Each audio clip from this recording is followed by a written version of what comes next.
تعلیم کی دنیا میں کریکولم اور سلیبس جیسے الفاظ ہم سب نے سنے ہیں، لیکن کیا ہم واقعی جانتے ہیں کہ ان کا مطلب کیا ہے؟ اکثر لوگ ان دونوں کو ایک ہی چیز سمجھ لیتے ہیں۔ تو چلیں آج اس ساری الجھن کو ختم کرتے ہیں۔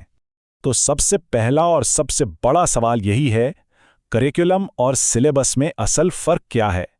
آج کی ہماری ساری گفتگو اسی سوال کے گرد گھومے گی۔ اچھا، تو آئیے سب سے پہلے ایک بہت بڑی غلط فہمی کو دور کریں۔ سلیبس اصل میں ایک بہت بڑے نظام کا صرف ایک چھوٹا سا حصہ ہے۔ تو دیکھتے ہیں کہ سلیبس سے آگے کیا ہے۔ سب سے ضروری بات جو سمجھنے کی ہے وہ یہ ہے کہ سلیبس کریکولم کا محض ایک چھوٹا سا حصہ ہے۔ جی ہاں، یہ پوری تصویر نہیں ہے، بلکہ تصویر کا صرف ایک ٹکڑا ہے۔ اب ذرا اس سلائیڈ پر نظر ڈالیں، یہاں فرق بالکل واضح ہو جاتا ہے۔ دیکھیں، کریکولم ایک بہت وسیع اور جامع چیز ہے۔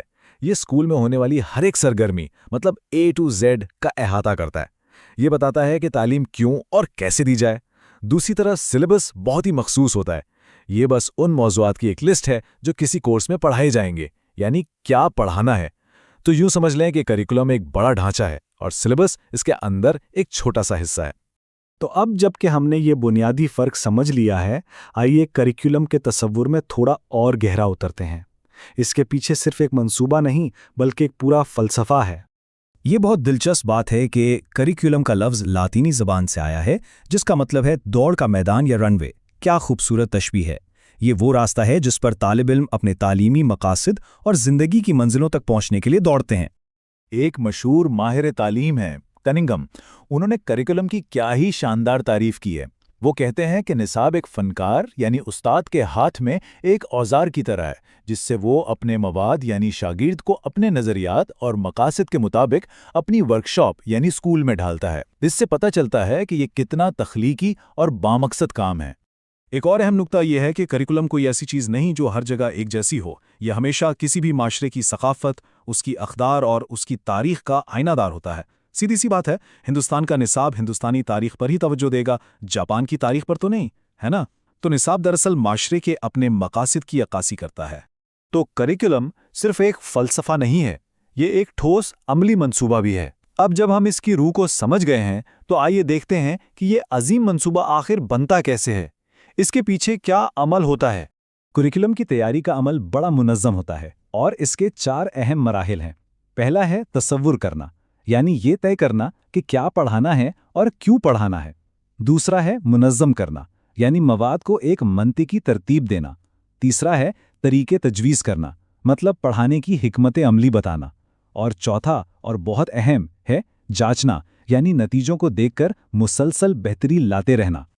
یہ جو منظم کرنے والا مرحلہ ہے نا، یہ بہت اہم ہے۔ ذرا سوچیں، ہم ہمیشہ ضرب سیکھنے سے پہلے جمع سیکھتے ہیں اور جدید تاریخ سے پہلے قدیم تاریخ پڑھتے ہیں۔ یہ منطقی ترتیب سیکھنے کو آسان اور مؤثر بناتی ہے۔ یہی تو کریکولم کی ترتیب کا کمال ہے۔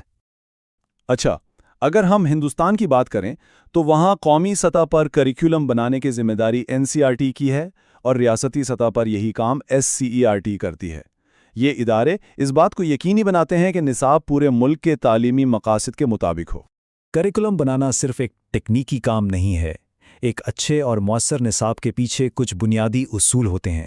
آئیے آخر میں ان رہنما اصولوں پر بات کرتے ہیں جو ایک کریکولم کو واقعی کامیاب بناتے ہیں۔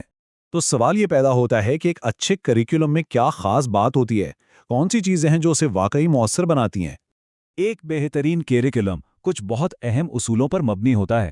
ان میں سب سے اہم ہے بچے کو مرکز بنانا یعنی چائلڈ سینٹرڈنیس، اور لچک یعنی فلیکسیبلٹی۔ لیکن ان کے علاوہ عملیت، افادیت اور دلچسپی جیسے اصول بھی بہت ضروری ہیں۔ چلیں ان میں سے کچھ پر قریب سے نظر ڈالتے ہیں۔ لچک کا اصول بہت ہی اہم ہے۔ اس کا سیدھا سا مطلب یہ ہے کہ نصاب کو سخت اور بے لچک نہیں ہونا چاہیے، بلکہ اسے وقت کے ساتھ طلباء اور معاشرے کی بدلتی ہوئی ضروریات کے مطابق خود کو ڈھالنے کے قابل ہونا چاہیے۔ تو خلاصہ یہ ہے کہ نصاب کوئی پتھر پر لکھی ہوئی لکیر نہیں ہوتا، اسے وقت کے ساتھ ساتھ بدلنا پڑتا ہے تاکہ وہ ہمیشہ متعلقہ اور مؤثر رہے۔ اور پھر آتا ہے بچے کی مرکزیت کا اصول۔ یہ کہتا ہے کہ نصاب کو بچے کی عمر، اس کی دلچسپیوں اور اس کی ذہنی صلاحیتوں کو مد نظر رکھتے ہوئے بنایا جانا چاہیے، نہ کہ استاد کی سہولت کو دیکھ کر۔ تعلیم کا مرکز ہمیشہ بچہ ہونا چاہیے۔ یہ سلائیڈ پرانے اور نئے ماڈل کا فرق بہت اچھے سے دکھا رہی ہے۔ دیکھیں،